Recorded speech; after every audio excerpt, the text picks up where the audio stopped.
So we're going to get started. Welcome back, everybody. So you can finish your conversation wherever you're at. It feels like a really, really long time since I've seen everybody. So hello, welcome. Hope you had a wonderful, restful snow day time during snowpocalypse. I don't know if it was more restful being at home or if it was better being back at school. So I was at home with my kids, and then we took in extra neighborhood kids to just help out some other friends who needed to go to work. And so I was ready for everyone to go back to school, especially because you're trapped inside and you just can't get out anywhere.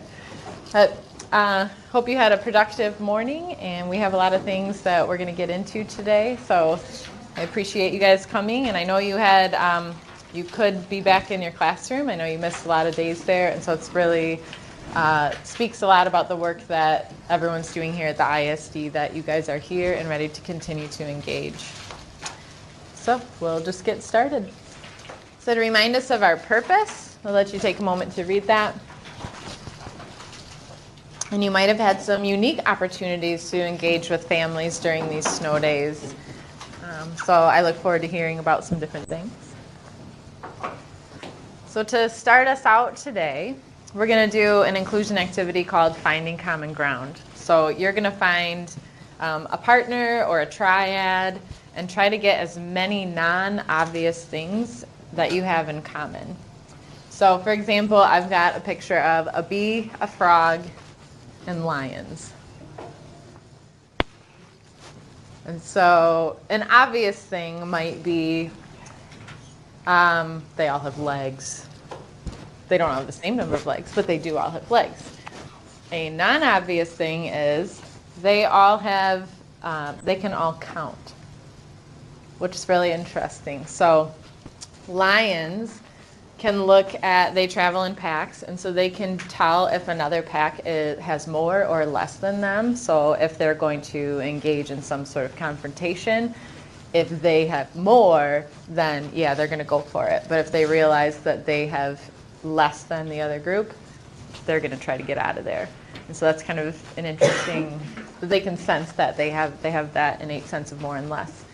The frogs, you can tell what type of species it is by the number of croaks that they give out. So a female frog has to kind of understand which is the frog that I'm listening for and know what number that is. So that's pretty interesting. And then bees are very, very smart. And when they're flying out of the nest and they're trying to find flowers to get pollen, they look at the landmarks along the way and they count them. And so they've done these tests where they'll put a specific number of landmarks and then they'll change that up, and they test it somehow that the bees do count them. And so they know how to get back to their own nest. So all three of them have some sort of counting ability. So now I'll invite you to find either a partner or a triad, and then try to generate a list of, try to get at least 3 items that aren't so obvious. What questions do you have before you start? I don't get it. So we're supposed to get together with somebody and try to randomly come up with some things that don't have anything in common with each other? Yep, so if I were to look at you two right here, you're both wearing kind of darker, well, you have a dark coat on, you've got a dark sweater on. If you're saying we're wearing dark clothing, that's too obvious, but you might have something else. Maybe you have the same birthday. We would not guess that. So something you might not be able to see right away. So let's have you stand up, find a partner or a triad. Thank you. There was a lot of interesting things that I was catching snippets of here and there from all the different groups. So I'd like to hear from two groups who are willing to share some of the things that they had that are not obvious to us, that are in common. So which 2 groups are willing to share? So I've got 1 and 2. Okay, go ahead. Alexa and I both have daughters, and we both have brothers who are older, one brother who is older. And then my daughter's name is Kyle, and her boyfriend's name is Kyle. Whoa. And did anyone else have something in common with those two from what they said? I have 3 daughters. I have an older brother. And older brothers, yes. Yeah, I have a daughter, older brother too. It's always interesting to find out like what you do actually have in common with everybody. And from this group over here. We all 3 share a June birthday, or in the month of June. We have all 3 of us have been through Mexico and Canada at some point, and we all graduated from Grand Valley. Does anyone have anything in common with that group?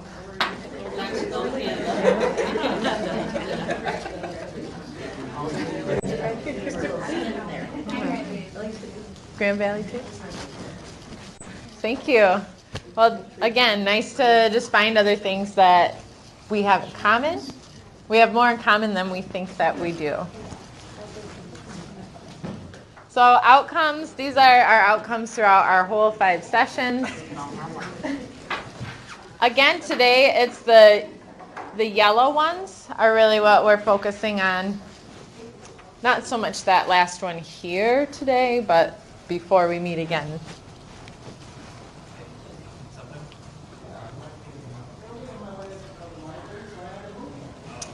And then over here, I decided to write a learning target and success criteria since I know that that is one of the major things that everyone is working on as well. And so I don't know if you guys can see that very well over there.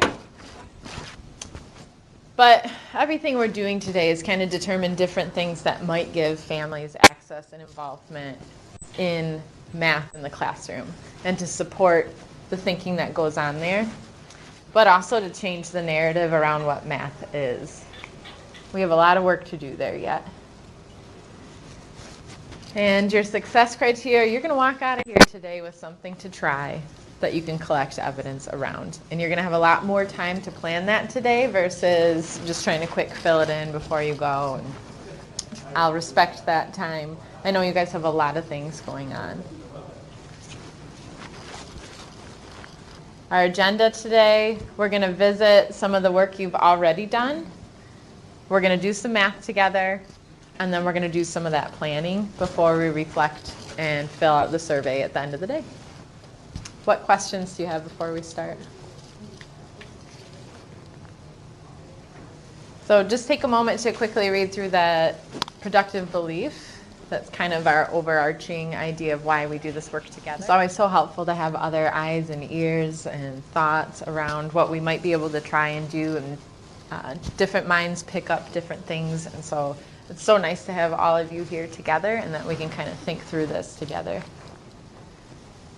So in order to start talking about what we have done already, and don't worry if you don't have everything filled out in your implementation guide. That's to help us reflect and collect evidence around, but I'm not marking grades on any of that kind of stuff yet. So with your table group, and if you two might want to join a larger table so you can be a part of that conversation, what you're going to do is pick a starter, and we'll pick the starter, whoever's person A. I'll tell you how to do that in a little bit. They're going to share something that they have tried since, was it November that we were last together? I think it was all the way back in November. And just talk about it with no crosstalk at that time. So it's just the person sharing. And then the rest of the group will go around, and you can use a sentence stem if you want or comment in a different way. But blank was interesting to me and kind of connected to that. And I wonder something. Person A can then respond after hearing from the whole group. So I'll show you what this is going to look like. And they can say, like, here's what I want to try next because of the feedback that they've got. So I'll pretend that I am person A, and will you guys be my group for a moment? So I've had a lot of time since November to talk to different parents and different people all over the place. I keep, I don't know, whenever I run into someone, even at the store, we were buying a new couch, and so they were asking me about, well, what do you do? And so I started talking about it, and immediately when you start talking about math, you see people's posture change. Like these two full-grown men, both, and so that's what I'm trying to stop, that feeling right there. And so both of them start talking about, oh, well, now that I work with furniture, I mean, I think about math very differently, and we use it all the time, but in school, it just freaks me out. And so I just think we still have a lot of work to do to change that narrative and what's going on. And so I have some ideas of being more public and not just things in school, but that's for another day.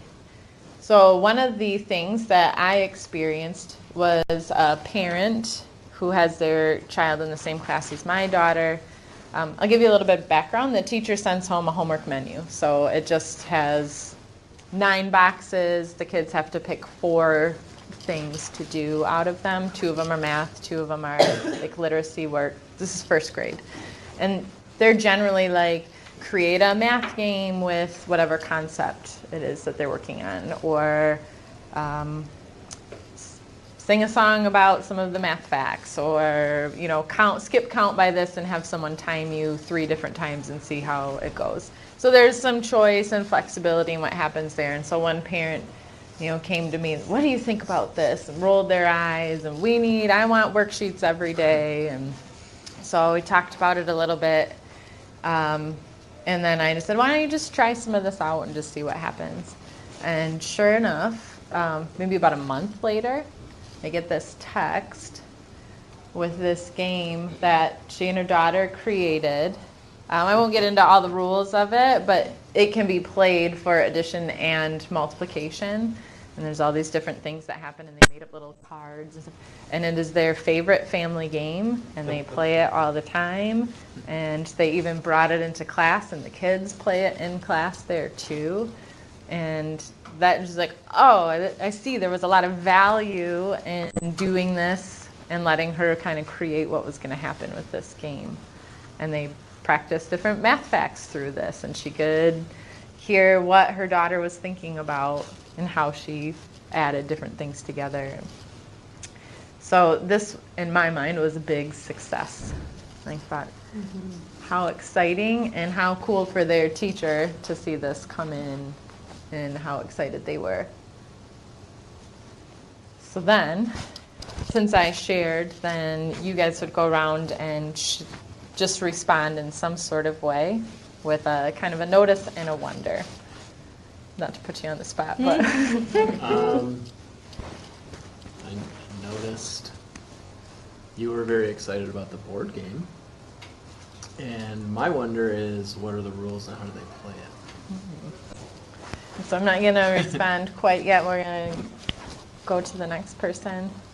Okay.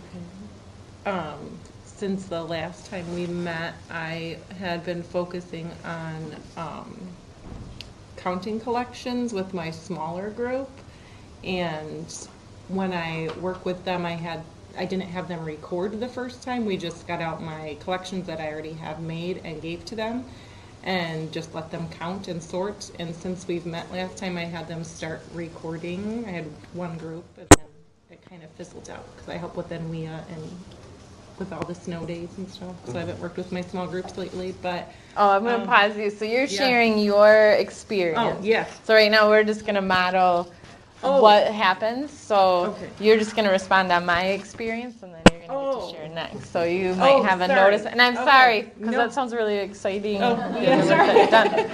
So, so then what you were talking about. So then the bingo board was interesting to me for homework.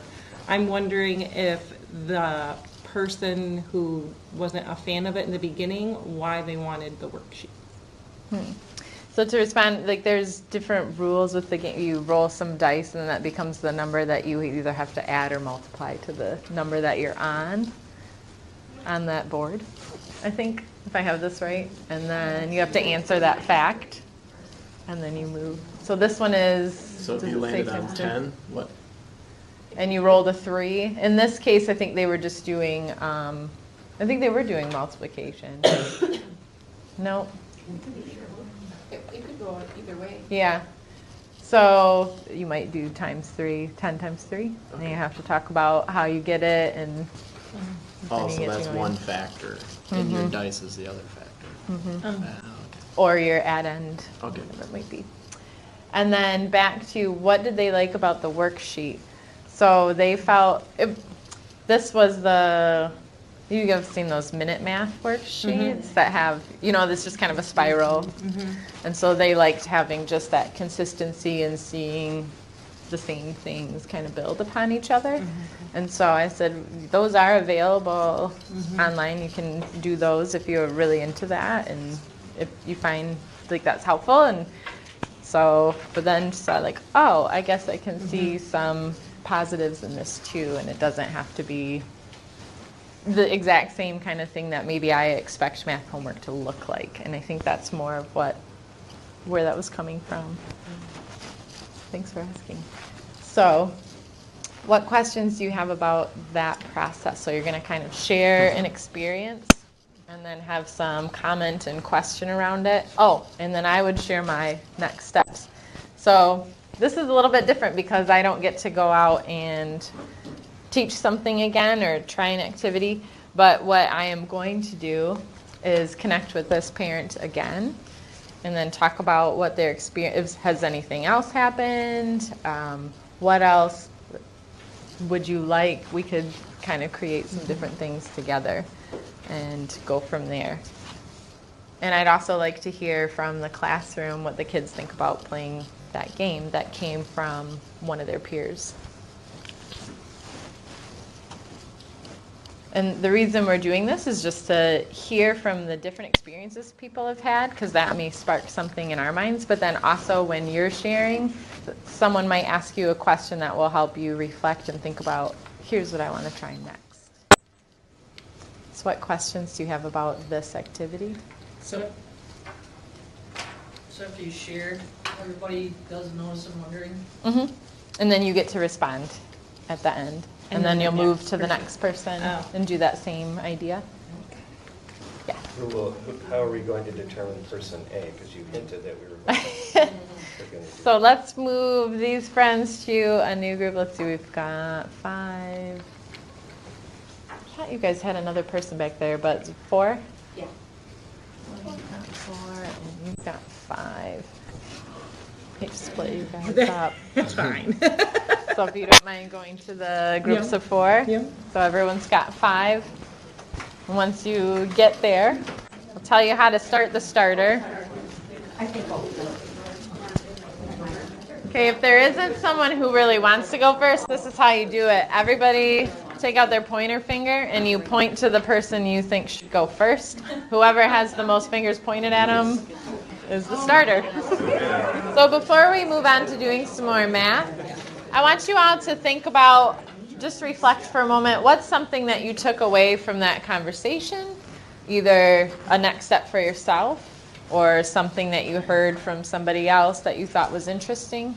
And I just want to hear from each table, just one person to share out something either that they want to do as a next step or that they thought was interesting that they think the whole group should hear from. So just take a moment and just reflect on that.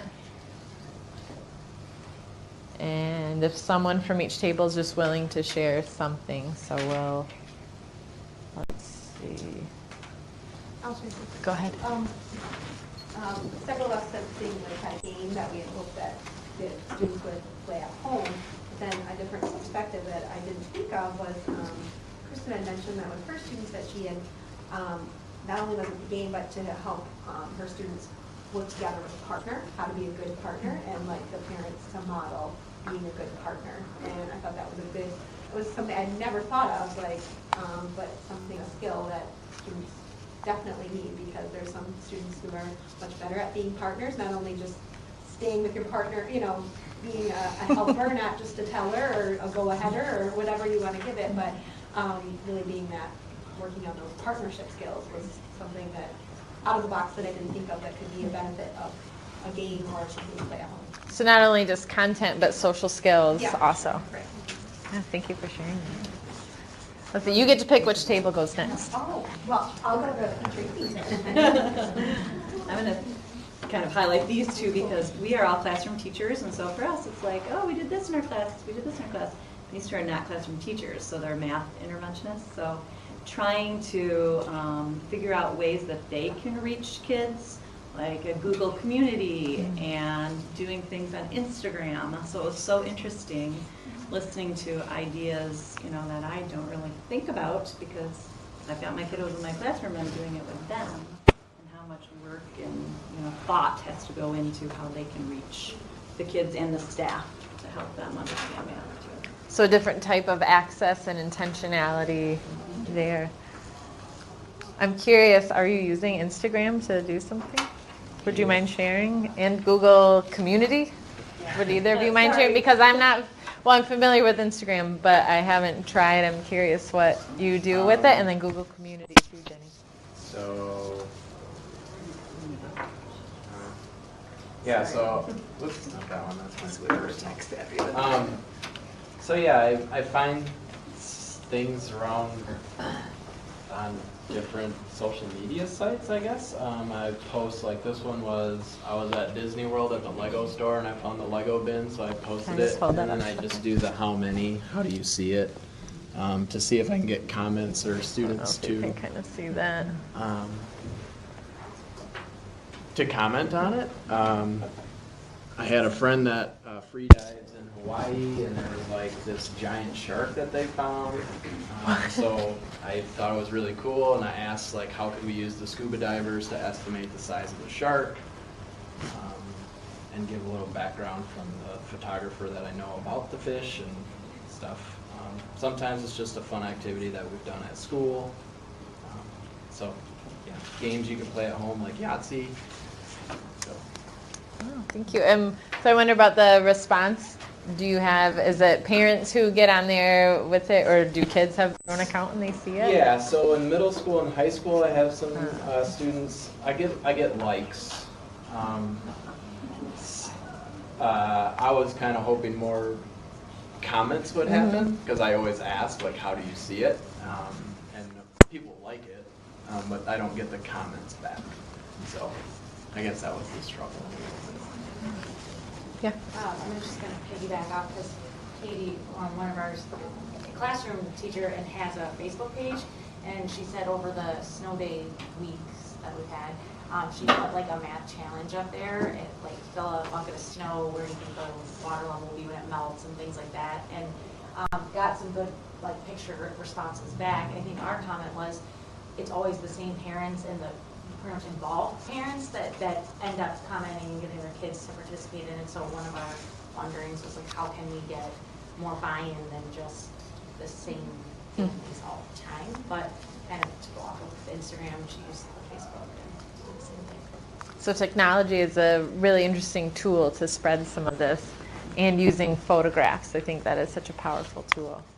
But you bring up a wondering that all of us, I think, have. How do we get all families engaged, or as many as we can, and not just the ones who already are, regardless of whatever the medium might be?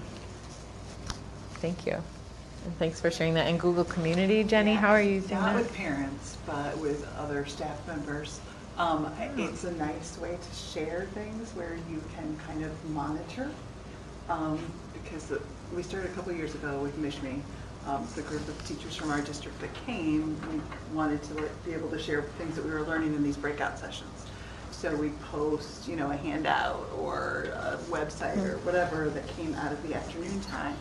And then anyone who's in the group can comment on it. They can visit anything that's there. It's set up very much like this, and people can respond, but it's very limited. They use some pretty strong wording about who is in and who's out. I'm the owner or the controller, so before somebody can see it, they have to get my permission to be a part of the group, which I think is good for this kind of setting, because then people are more willing, I think, to share. You know, I tried this with my kids, it bombed, that kind of thing. And also, if somebody wants to post something, whoever's a manager has to okay that, which has come in handy, because as excitement kind of spreads, some of the things we want to post aren't always worth posting. So there was only one time I've had to like take something down or say it couldn't be posted. Because it was about multiplication facts, and it really was a list of rules, tricks for memorizing the multiplication facts. Then I just emailed that teacher and said, I'm not sure this is going to lead in the direction where we want kids to be heading to really learn their facts. So, anyway. So is it pretty active or? Not as active as I would like. It looks like when you go in, so it's pretty easy to navigate and see. But yeah, I would say it's not as active as I would like. But it's a nice place to be able to put things and share without having to get together. Yeah. Thank you for sharing that. So we'll let you guys pick. Well, I think we really only have this table, and then if you wanted additional things to share, I don't know if you guys wanted to, but is there someone willing from our middle table to talk about something that you're going to try next or that you heard that was interesting to share with the group? I'm going to look into the bedtime math that Jason talked about. So can you say a little bit more about that, the bedtime math? Okay, so apparently there is a website, apparently there's an app. You should really talk about it. He's the one that does it. Yeah, it's a website, and it's also an app as well. And it incorporates literature and math. It has a photograph usually, and then an article about that photograph. So like one of the recent ones was a tic-tac-toe chicken that can play tic-tac-toe against humans and wins a lot. And then there are 4 tiers of questions usually that are math related but also relate to the article. And the first 2 tier questions are pretty easy entry, meant for like kindergarten, first grade, early L kind of things. And then the last 2 tier of questions are more higher end, so upper L, maybe middle school. They say on their website, please do not assign this as homework, but I kind of do. And but it is a fun exploration of math, and it's a good way to get parents involved with it too. One of the cool things is you could also print off the articles and then give a hard copy to your kids if that's what they need. I know Jenny plays with it too with her. Yeah, her my son. 5th and 7th graders still love to do it. We don't do it like for weeks on end, but every once in a while. I just about got rid of it on my phone, and they're like, no, you cannot delete that app. So, yeah, it's random stuff, and I think that's what's so appealing about it. Some guy that collects hotel door signs and has plastered all around him, and you're asking questions about that. So, it's fun. Oh, thank you for sharing that. Oh, and go ahead, what you were going to add Probably on the to reason that. I say don't say homework, for the same reason as your goal of getting rid of that whole homework mentality and we got to, have to, and trying to Right. make math more friendly as opposed to making it a have to. Right. Mm-hmm. So thank you. You guys have worked really, really hard, especially through all this choppiness of the snow days and whatnot. And it sounds like all these steps you're taking are getting more parents, at least getting a window into what math is like and can be like, or doing additional things with their kids and having fun doing it at the same time. So thank you for taking the time to do that. I know we took a lot of time to hear from each other, but I think you need to be validated in the work that you are doing, and it's nice to hear from others. So what we're going to look at today, some of the math we're going to do, this is called an estimation clipboard. So if you remember Splat from a few MichMEs ago, maybe it was 2 years ago, the same guy, Steve Wyburny, I hope I'm saying his name right, has created this thing called estimation clipboard, and then he's also got Mysteries, so really highlighting estimation and numerical thinking. So the first thing you need to do is just think about how many glass beads you think are in that glass. And if anyone's willing just to kind of shout out an estimate. 15. 15? 18? 20? 24. So we're not going to spend too long on hearing why or what. We're just going to reveal it. 25. Okay. So then we take this as a reference point now. So we know that one's 25. Is it going to be more or less than 25? Less? And what do you think this one might be? 15? 18. So we'll do our big reveal. 14. So another reference point here. Now what do you think? 55. I hear 55, a 46 maybe? 39. 39? 40. 40. And so if I were in class, I may stop at different points and ask someone, why did you think 40? Can you tell us what your reasoning was there? But for our sake, we're just going to look at the reveal. Did anyone feel satisfaction about their guess and then seeing what was up there? You see some like, ooh, yeah. Right, and then lastly, now we make it just a little, it looks like it's a little bit less.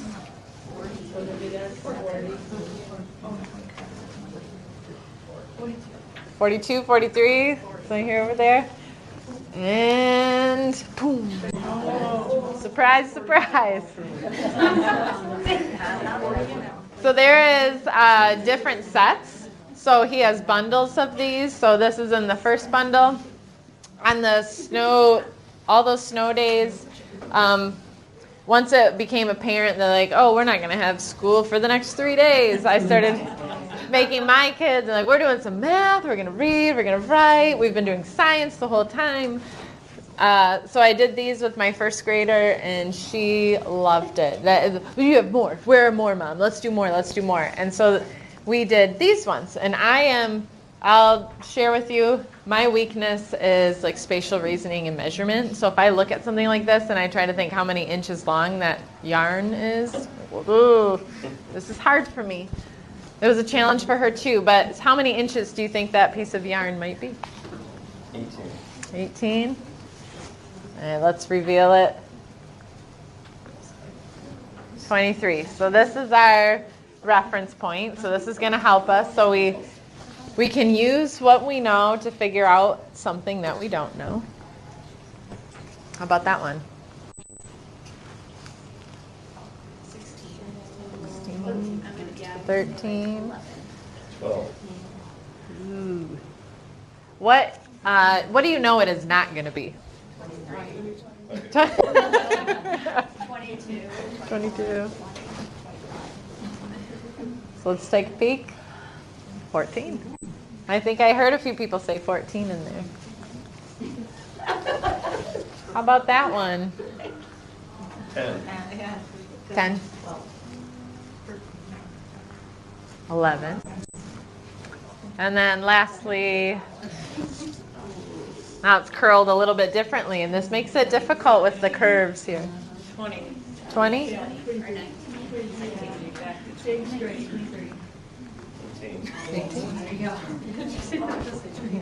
Did anyone say 18? I did right at the neck. Woo. And how did that Sounded like I feel? cheated because it was so close. I know. How did it feel now, like that you had it? Very satisfying. Doesn't it? Did anyone else feel some satisfaction during some of those that you were either really close or you got it? It is a crazy feeling going through these and not. I challenge you to go through them without looking at all the reveals first, but just click through them yourself, and it is really satisfying. And that's that feeling, that intrinsic satisfaction that you want kids to have, and parents too. I mean, so this, I just thought, maybe this is something that could be sent home, even just if people don't have access to the internet, you could print out some blanks and have them think about it at home, bring it in, and then they could always bring it back home to show everybody. That's a longer wait period for that satisfaction, but it could still work. I would love it if my daughter brought some of these home and we had to think about it together. But that's me. So if you need his website, that's that one right there, Steve Wyburny. Let's give you a second if you want to take a picture, write it down. It's also on this whole thing of slides that's in your Google Classroom. The ESTA Mysteries, those are really cool too. And it gives you hints. so that you can get closer to whatever it might be. Then I had one more thing I wanted to show you. This is called Would You Rather. And that's a game everybody plays with different things. But yeah, so I took this one from that website because I thought this is a nice place value one. And we don't have to do this, but you can think about it if you want. Ultimately, you just want kids and parents or whomever to choose option A or option B, but they have to justify why. So there may be a really great reason for either one of them, but it comes in that justification part. Why would you rather have, maybe one is if you're thinking about money, you'd want one more than the other. But if it was mosquito bites, you might have a different idea. So justifying your reasoning here. And they have different pictures, and they have things about like, would you rather be in a car that goes this fast or this fast? I think it's, I have his site coming up in just a minute. So this is just another idea. I was going to do some more choral counting with you, but we won't practice that right now because I want to give you some time to dive in and think about what you might be wanting to do next. So instead, I just want to show this picture up here. So this is a classroom who's counting by fourths. And this is all the noticings that students brought up. So, they were noticing that there's holes at the end, and that each of these, if you go from 1/4 to 5/4 to 9/4, that's changing by 4/4 or a whole each time. They notice that they're multiplying the denominator or numerator, so 4/4. Then if you just multiply the numerator to 8/4, then by 3 to 12/4. So it was just something that they were noticing. But then they took, after doing this choral count, then this was their problem of the day to think about. And my question for you is, how does this help provide some access to that problem?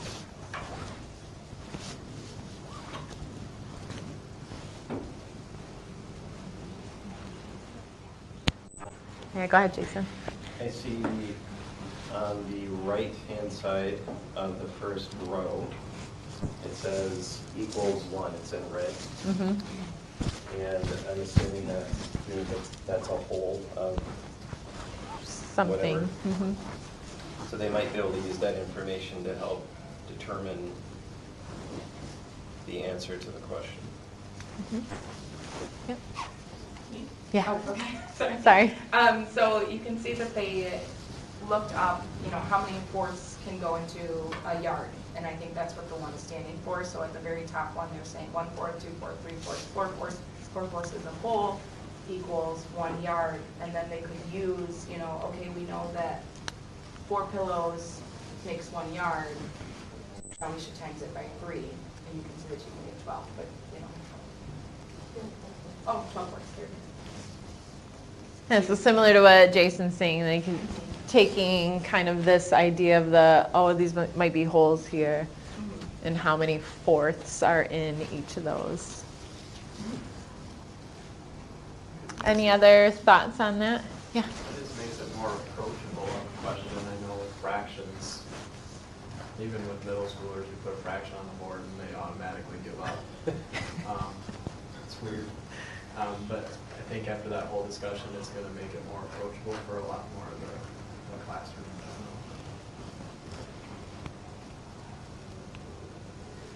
general. And so that just seemed like another use for a choral count, to go even beyond just noticing the patterns, but then how can we use that to access something? So if you have any other questions about choral counting, please feel free to ask me. I was going to have us count backwards from 640 by 9, so you can take away 9 each time and see what happened there. It's really interesting patterns, but save that for another day. What I'd like us to do next, sorry, I did want to talk about this. Why choral counting? Back to this book, because we had talked about counting collections way back when, but we didn't do as much with choral counting. And how did they connect it to families? So from this text, they invited families in the classroom to do a choral count together with the students. And they found that it provided space for parents, students, and the teacher to experience the activity together and see what it was like to support their understanding. And just kind of, they had fun noticing patterns also. But just seeing like, whoa, the kids are thinking about all of these things too.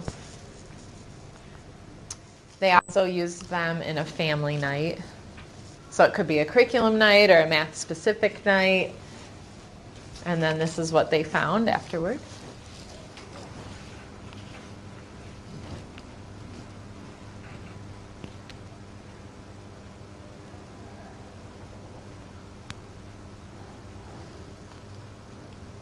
And so again, even if it is not necessarily tied to homework or exactly things that you probably won't want to send parents doing choral counting at home. I mean, you could. That's something that could happen. But the point being, now they can see how students are thinking about something, and maybe we can talk about other things that we're doing at home and apply the same ideas.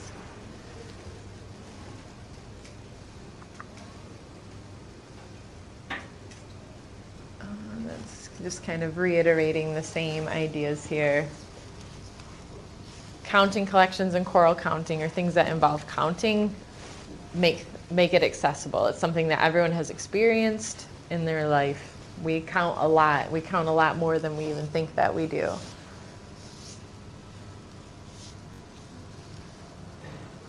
That may help us connect with families. Maybe they can bring in different things that they do, or then they can see, you're counting like this in school, here's how we count at home. So what we are going to do next is you're going to pick what is most interesting to you in your work and what you think will be the most beneficial for you. And you're going to pick, so either bringing families or bringing math from homes into the classroom. You can pick math at home, so that's more stuff going from school to home, so that would be more like homework or different things that are happening. Or if you're thinking about, you know what, we're trying to plan a math night or some sort of curricular event or something at school, I'd like to think about how we can insert something for families to engage in mathematics. So in a moment, you're going to move and pick one of those things. At each one, though, what I want you to think about as you're planning is, what is the why? What's the purpose? Why do you want to do that?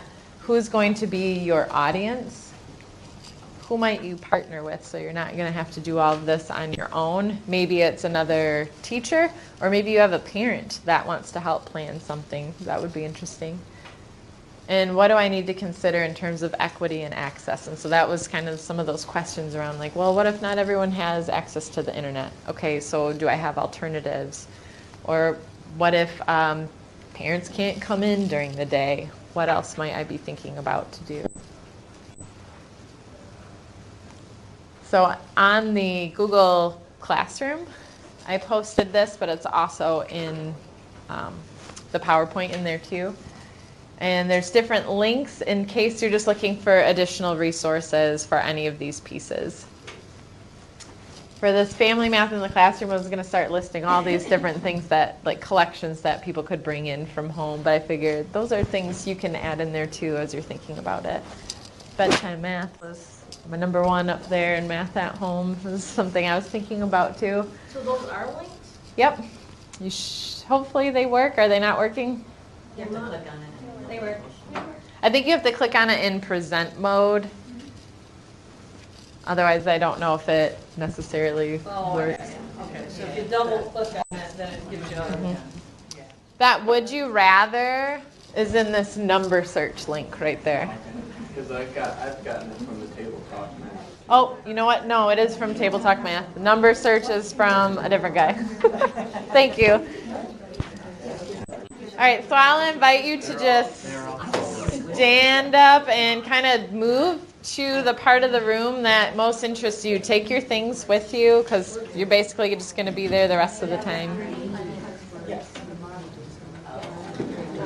What questions do you have before you begin kind of planning through something? Well, the meeting is going to be audit.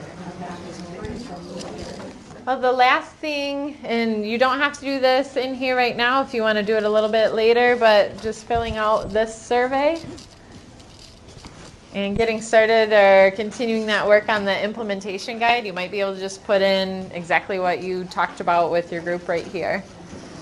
But thank you again for all of your hard work. I'm learning a lot from everyone in here, and I'm excited to see what's going to happen next. And I can't wait till we come back again and I get to hear about all these really cool things. So you are free to go whenever you are ready. And let me know if you have any questions or if you want to check out any of the stuff that I have here. And please take the rest of the candy with you.